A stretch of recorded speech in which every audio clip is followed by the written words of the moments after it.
مفتی صاحب، آپ نے اللہ کے نام میں ایسا کون سا کام کیا کہ نام بھی آپ کا، نمود بھی آپ کا، بیوی بھی آپ کی، سفر کیا؟ بچے تو بولو بچے بچے بھی آپ۔ بھائی دیکھو یہ جو ہے نا نام نمود شادیاں بچے، یہ دنیا کی نعمت ہے، اور دنیا کی نعمت میں اللہ نے 20 جگہ قرآن میں کہا ہے کہ اس سے کبھی مغالطے میں مت آنا۔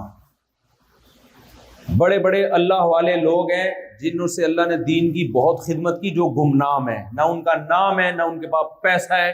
نہ ہول سیل کے حساب سے بیوی ہیں، تو اس سے کبھی بھی دھوکے میں نہیں آنا چاہیے۔ کوئی مجھے کہہ رہا ہوتا ہے آپ نے کون سا ایسی نیکی کی اتنا نام، میں کہتا ہوں بھائی نام تو فرعون کا مارکیٹ میں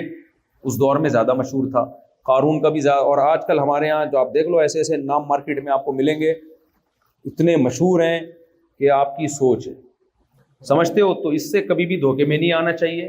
ہاں یہ بھی ہو سکتا ہے کہ شاید اللہ کی نعمت ہو، اور یہ بھی ہو سکتا ہے شاید اللہ کی طرف سے کوئی فتنہ ہو، نعمت بھی ہو سکتی ہے، ہو سکتا ہے کوئی نیکی کا کام ہو گیا ہو کہ اللہ نے نعمت کے طور پہ دے دیا، اور یہ بھی ہو سکتا ہے کوئی نیکی نہ ہوئی ہو، اللہ نے آزمائش میں ڈال دیا۔ تو اس لیے دنیا میں بھائی کوئی یقینی فیصلہ نہیں کیا جا سکتا، مریں گے تو پتہ چلے گا اوریجنل میں کیا تھا،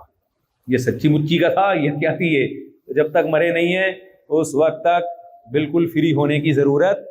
نہیں ہے۔ میں خدا کی قسم جتنا اپنی تعریفیں کرنے والوں سے ڈرتا ہوں نا، شاید برائی کرنے والوں سے نہیں ڈرتا ہی، مجھے لگتا ہے یہ مروائے گا میرے کو، تو آدمی اپنی اوقات بھول جاتا ہے پھر جب تعریفیں سنتا ہے۔